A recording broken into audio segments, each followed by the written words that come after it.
오늘 마태복음에서 나오는 내용인데 제목을 읽을까요? 천국에서 큰 사람. 내용이 많아요. 그 대신 교훈 진리이기 때문에 설명은 별로 하지 않고 그냥 지나갑니다. 자, 서원을 읽을까요? 성경에는 근본 진리와 교훈 진리가 있습니다. 근본 진리는 복음 자체인데 비해 교훈 진리는 근본 진리를 설명하고 깨닫게 하는 데 도움을 줍니다. 근본 진리와 교훈 진리가 모순되거나 상충될 때 해석 방법은 교훈 진리를 근본 진리 안에서 이해해야 합니다. 본문 천국에서 큰 사람은 대표적인 교훈 진리입니다. 오늘 내용은 대표적인 교훈 진리의 내용이다. 아주 쉽게 예를 하나 들게요. 연쇄 살인 사건이 일어나요. 그 살인범이 안 잡히고 있어. 여기저기서 막 일어나. 그럴 때 부모는 자식을 걱정하잖아요. 야, 밤늦게 다니지 마라. 강도 만날 수 있다. 이렇게 말한다면 그건 근본 진리가 아니라 교훈 진리예요. 교훈 진리는 그런 거다. 그러나 교훈 자체는 중요한 것이다. 아멘. 자, 오늘 주님이 말씀하신 거지만 이것은 교훈 진리다. 겸손에 관한 거예요. 자, 1번. 겸손에 대한 교훈. 1절부터 4절까지인데, 자, 1번. 제자들이 가버나움으로 돌아오는 길에서 다툼이 있었습니다. 누가 더 크냐에 대해 논의하니 예수께서 어린아이를 앞에 세워놓고 말씀합니다. 1절을 읽읍시다. 그때의 제자들이 예수께 나와 가로되 천국에서는 누가 크니이까. 마가복음 9장 볼까요? 시작. 가버나움에 이르러 집에 계실새 제자들에게 물으시되 너희가 길에서 서로 토론한 것이 무엇이냐 하시되 그들이 잠잠하니 이는 길에서 서로 누가 크냐 하고 쟁론하였습니다.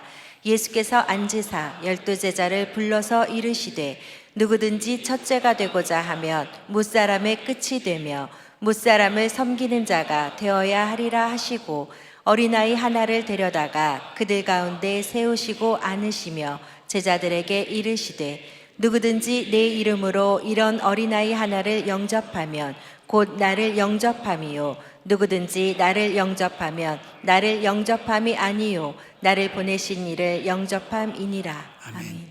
이미 다투었어요. 그러니까 그 다툼 때문에 주님이 속상하셔서 너희들이 서로 크다고 잘난 척하고 그렇게 싸워서야 되겠느냐. 그래서 2번. 너희가 돌이켜 어린아이들 같이 되지 않으면 결단코 천국에 들어가지 못하리라. 2절 3절을 읽겠습니다. 예수께서 한 어린아이를 불러 저희 가운데 세우시고 가라사대 진실로 너희에게 이르노니 너희가 돌이켜 어린아이들과 같이 되지 아니하면 결단코 천국에 들어가지 못하리라. 그럼 애들은 다 천국 가냐? 택도 없는 소리지. 에? 어린아이 같이 하면 천국에 들어갈 수 없다 그러면 어린아이들은 다 가느냐 이 말이에요. 그래서 교훈 진리다 이 말입니다. 이해되셨습니까? 그래서 이 교훈 진리이기 때문에 내가 일반 사람들의 말을 여러분에게 소개를 하기도 하는 거예요. 자, 봅시다. 어린아이의 특성은 단순성, 가르침을 잘 받아들임, 겸손을 들 수 있습니다. 이 말씀은 교훈 진리입니다. 왜냐하면 어린아이라고 다 겸손한 게 아니라 잘난 척은 더해 애들이. 자, 그래서 근본 진리는 하나님 뜻대로 하는 자가 천국에 가는 것이며 하나님 뜻은 예수님을 믿어 영생을 얻는 것입니다. 그럼 이게 근본 진리다 이 말이에요. 어린아이 같아야 천국 가는 게 아니라 하나님의 뜻대로 하는 것이다. 그럼 하나님의 뜻을 한번 봅시다. 요한복음 6장. 나를 보내신 이의 뜻은 내게 주신 자 중에 내가 하나도 잃어버리지 아니하고 마지막 날에 다시 살리는 이것이니라. 내 아버지의 뜻은 아들을 보고 믿는 자마다 영생을 얻는 이것이니 마지막 날에 내가 이를 다시 살리리라 하시니라. 아멘. 근본 진리와 교훈 진리가 이렇게 차이가 나는 것이고 만일에 이것이 상충되거나 모순될 때는 교훈 진리는 근본 진리 안에서 해석하면 된다. 이해되셨습니까? 예.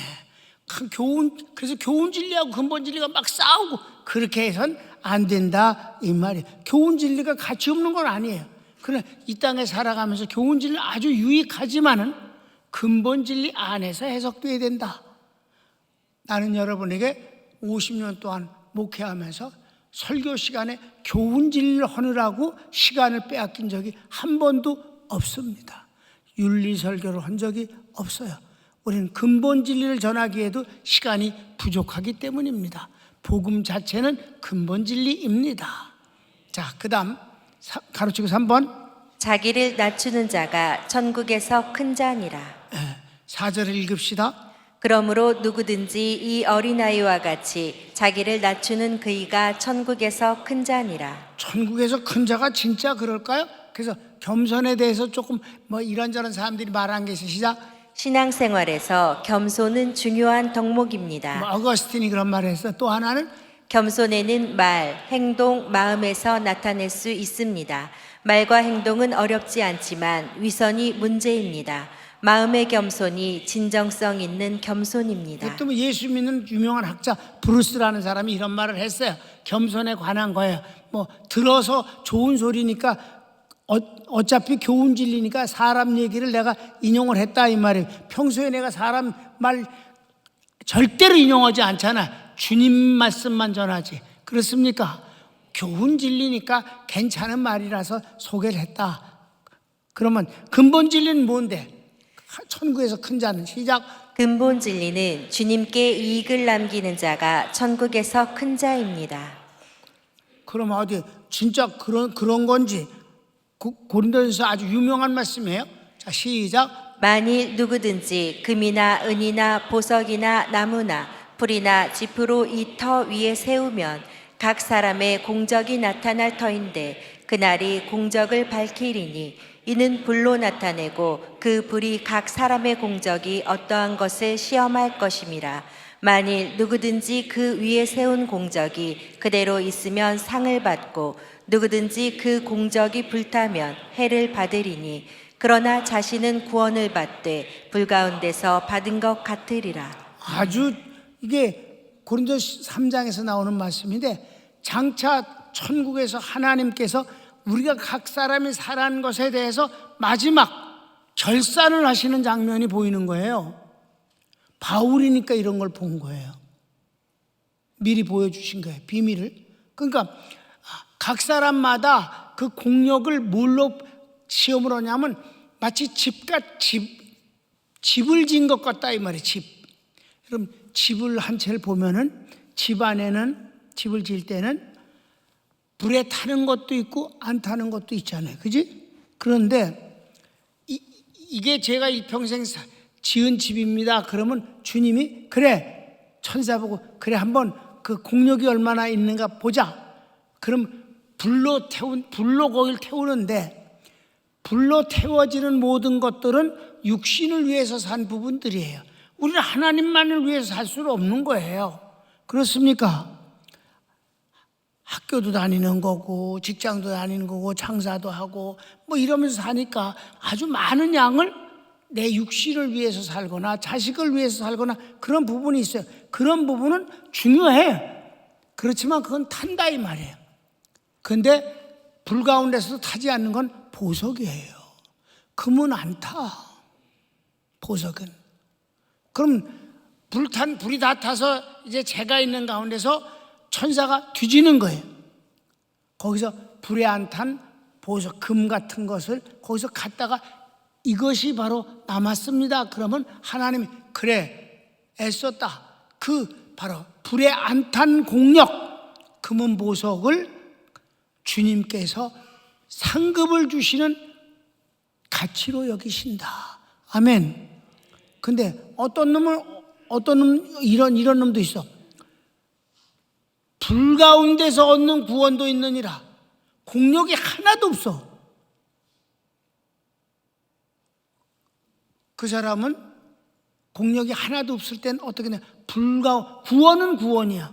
구원은 구원인데 마치 자다가 불 나갖고 뛰쳐나온 사람과 같다. 자는 습관대로 뛰쳐나오는 거야. 그 모습이야. 그러니까 한편 강도 아무런 시간적으로는 기회적으로 하나님을 섬길 일이 없었어요. 그냥 죽었으니까. 그렇습니까? 그래서 이제 내가 천국 가서 팬티만 입고 왔다 갔다 하는 놈이 있으면 물어보려고, 혹시 한편 강도 아니셨습니까? 이렇게 물어보는 거지. 그러니까 어리석은 사람들이 뭐라 그래? 나 그냥 젊었을 때 이제 내가 좀 하고 싶은 대로 좀 살고 편한 대로 살고 뭐 술도 먹고 정말 그러고 살다가 마지막에 그저 아무래도 죽을 것 같은 병이 걸리면 그때 내가 예수님 믿고 그 천국 가면 되지. 그래, 마지막에도 예수 믿고 구원받으면 천만다행인 건 사실이지만 불 가운데서 얻는 구원과 같다. 그러니까 우리가 이 땅에서 살아가는 기간도, 예수 믿고 사는 기간도 아주 소중한 것이다. 왜? 그만큼 상을 받을 기회를 더 갖기 때문이다. 믿으시면 아멘. 이런 사람이 바로 천국에서 큰 사람이지, 그냥 겸손한 자체가 천국에서 큰 것은 아니다. 물론 겸손하면 죄를 하는데 필요한 덕목이 되고 그 자리가 되겠지요.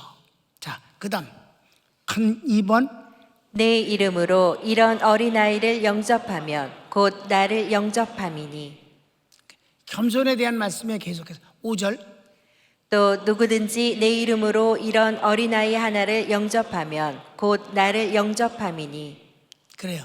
그래서 설명 가르치기 1번 보면 어린아이는 어른 사회에서 존중받기 쉽지 않습니다. 그래서 왜냐하면 어린아이의 또 다른 특성에는 육체적으로 성장이 덜 됐고 지식적으로 모르는 것이 많고 경제적으로 무능합니다.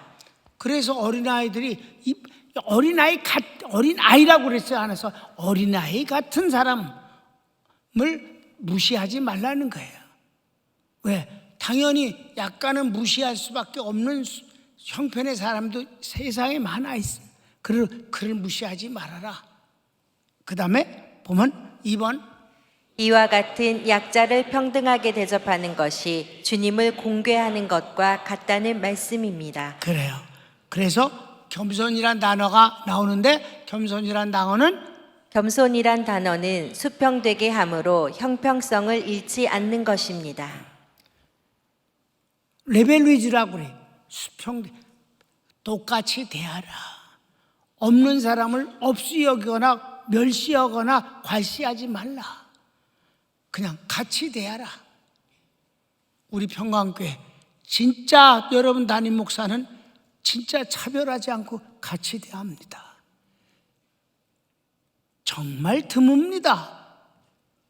주님이 뭐라고까지 그랬어요? 부자는 어서 오십시오. 이 좋은 자리에 앉으십시오. 가난하고 고생한 사람 뒤에 가서 앉으라. 주님이 직접 말씀하신 거예요. 교회도 그런다는 거예요. 그러지 말라는 거예요. 가능한 한 같이 대해줘라. 겸손은 같이 대하시는 거다. 아멘. 그래서 3번. 타인을 실족해 하면 화를 면하기 어렵다 하십니다. 주님이 여기서 있잖아요. 무시무시하게 막 아주 독설을 퍼부어 대셔. 교훈 진리니까. 자, 내가 그래서 주님보다 훨씬 부드럽게 제목을 달았다. 이제 읽어봐. 끔찍하지. 시작. 서로 높다고 싸우는 제자들에게 강한 질책을 하십니다. 6절. 누구든지 나를 믿는 이 소자 중 하나를 실족해 하면 차라리 연자맷돌을 그 목에 달리우고 깊은 바다에 빠뜨리우는 것이 나으니라. 여러분, 연자맷돌이 뭔지 알아요? 사람이 이렇게 하는 거는 그걸 뭐라 그러더라? 사람이 돌리는 거 맷돌이지, 맷돌. 근데 연자맷돌이라는 거는 짐승이 도는 거예요. 짐승 또는 노예가 어깨에다 메고 돌리는 거예요. 그건 아주 큰 거예요. 큰 돌. 그 연자맷돌을 목에다 매달고 깊은 바다에 들어가면 나올 수 있겠어? 뭐라고 해서 영원히 못 나오는 거지. 그냥 가속까지 붙어가고 샥 바다 밑에까지 빠져들어가서 죽는 거지 뭐. 그러니까 어린아이를 멸시하면 연자맷돌을 빌고 차라리 바다에 빠져라. 주님이 아주 무서운 말씀을 하시네. 그 다음에 2번은 실족해 하는 일이 없을 수는 없으나 그 대가는 있다 하십니다. 사람이 살다 보면 뭐 그럴 수도 있긴 있는데, 그러나 대가는 있게 말이냐. 그 7절 한번 봅시다. 여기도 무서워. 시작. 실족해 하는 일들이 있음을 인하여 세상에 화가 있도다. 실족해 하는 일이 없을 수는 없으나 실족해 하는 그 사람에게는 화가 있도다. 교훈 진리니까 주님이 무섭게 말씀하시는 거예요. 그 다음에 큰 4번, 육적인 손해를 보더라도 영생을 얻는 것이 더 복이 있다. 여기도 아주 엄청스러운 말씀을 하십니다. 자, 8절 9절 시작. 만일 내 손이나 내 발이 너를 범죄케 하거든 찍어 내버리라. 불구자나 절뚝발이로 영생에 들어가는 것이 두 손과 두 발을 가지고 영원한 불에 던지우는 것보다 나으니라. 만일 네 눈이 너를 범죄케 하거든 빼어 내버리라. 한 눈으로 영생에 들어가는 것이 두 눈을 가지고 지옥불에 던지우는 것보다 나으니라. 엄청스러운 말씀이에요. 여러분, 이 말씀대로 했다가는 예수 믿는 사람은 다 불구자가 되는 거야.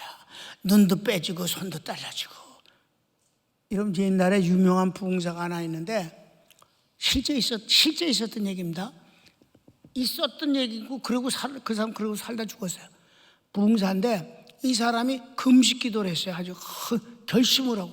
여러분, 40일 금식 기도는 하나님의 도와주지 않으시면 불가능한 일입니다. 그 기도를 끝내고 기도원에서 끝나고 그리고 몸을 조금 추스린 뒤에 이제 걸을 수가 없으니까 몸을 추스린 뒤에 집에 오는데 집에 산에서 이렇게 내려서 집에 내려오는데 성욕이 일어나는 거예요. 40일 금식 기도를 했는데도. 그래서 이 무식한 부흥사가 자기 몸을 돌로 짓이겼어요. 여기 이 말씀을 생각하고. 그래서 그냥 불구자로 살았어, 평생을.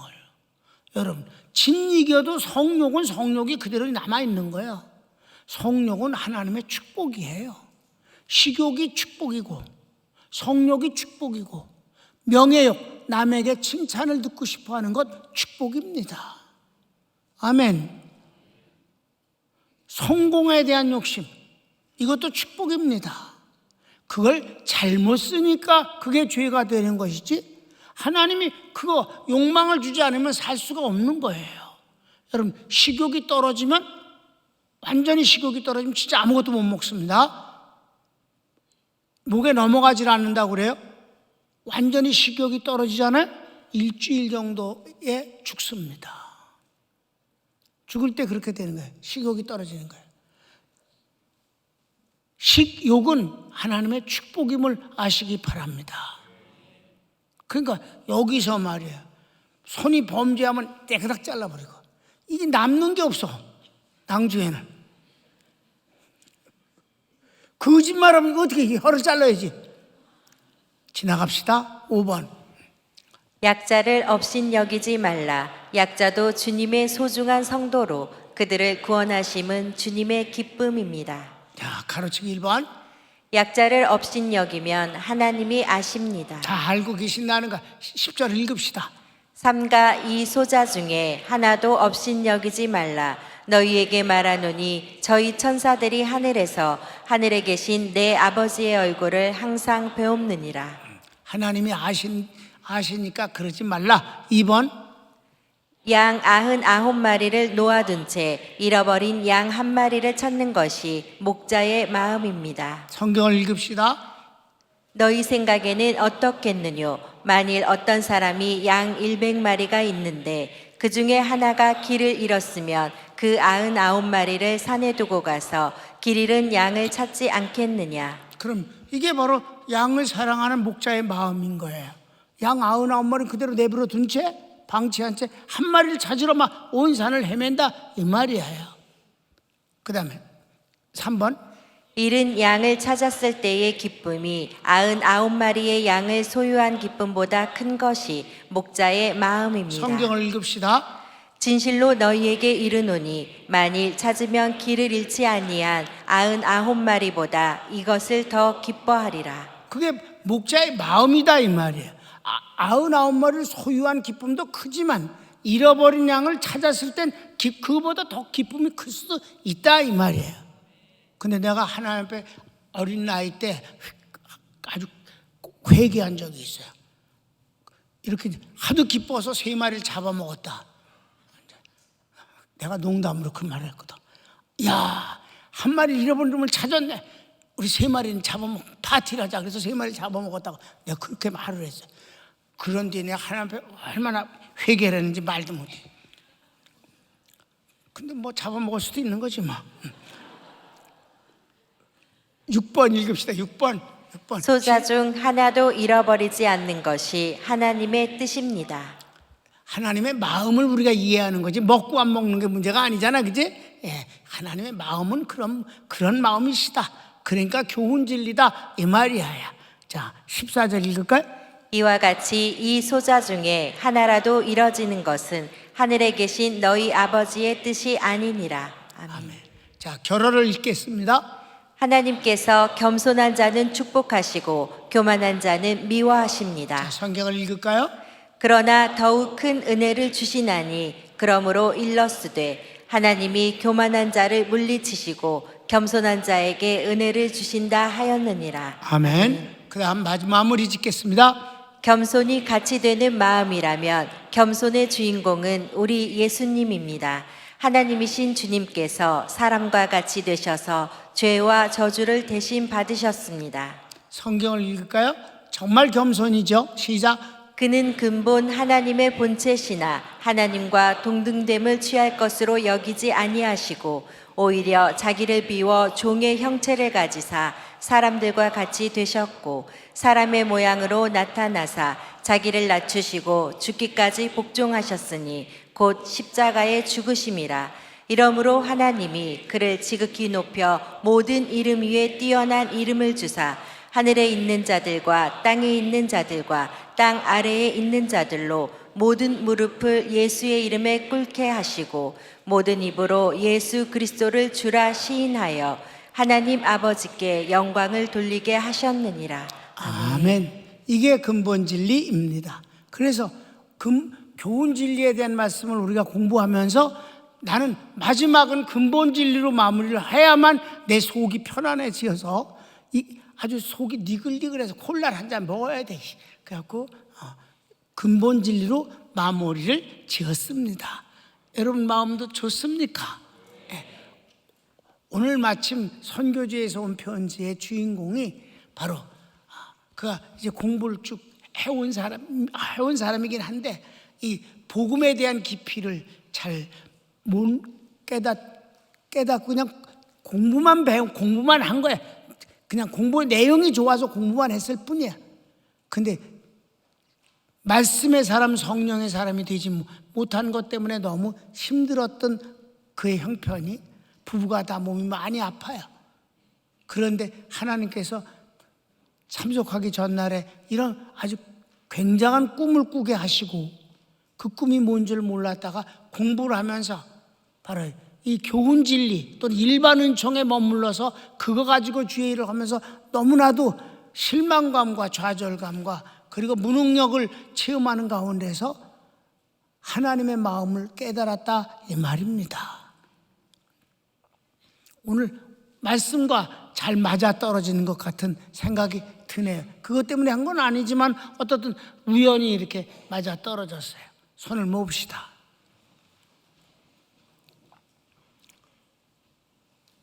사랑하는 여러분, 주님이야말로 가장 겸손하신 분입니다.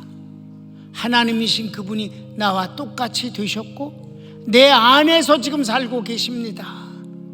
그분 속은 최소한 썩이지 말아야 하고 그분을 멸시할 권한은 우리에게 없습니다. 두려워할 것도 없지만 그분을 사랑하면서 의지하면서 경외하면서 사는 것이 정말 귀한 것입니다. 어린아이를 통해서 뭘 배우겠습니까? 그거 때려칩시다. 예수님을 배웁시다. 다 같이 주여 한번 부르기도 합니다. 주여, 오 사랑하는 주님